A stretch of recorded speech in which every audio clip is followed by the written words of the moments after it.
This is what the some of the endocrine glands that are with the endocrine system. The endocrine system is one of your communication systems. It takes a little bit longer for it to get up and running, get started, but then the effects are longer lasting. These glands produce and secrete hormones.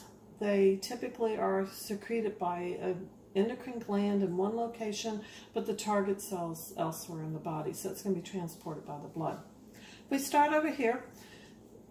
Up in this area would be the hypothalamus, which does produce some hormones, which then are stored in the pituitary gland. Now, the pituitary gland has two lobes, an anterior and a posterior. The hormones produced in the hypothalamus will be stored in the posterior pituitary. And then the anterior pituitary produces its own hormones.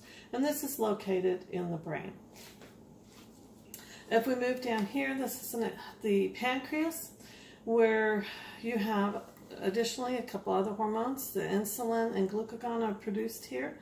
They are helping to regulate the level of glucose that's in the blood. It needs to be very closely regulated. You do not want to have high swings up or down, and so the pancreas is one organ that's actually classified with a couple of different systems.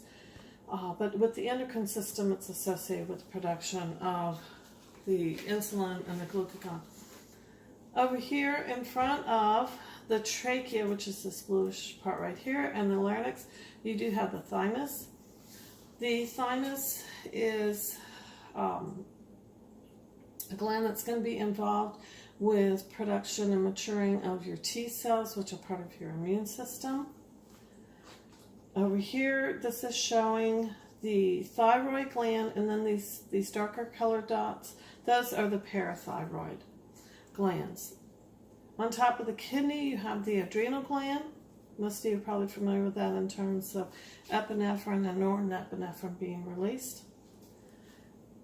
And then over here, we do have the gonads, or the sex organs. In males, you've got the testes, which are producing testosterone. And then in the female, you've got the ovaries, which are involved with production of your estrogen and progesterone. And then, like I say, no matter which gland you're talking about, they are producing the hormone, which typically is then going to be either stimulating or inhibiting processes in other areas of the body.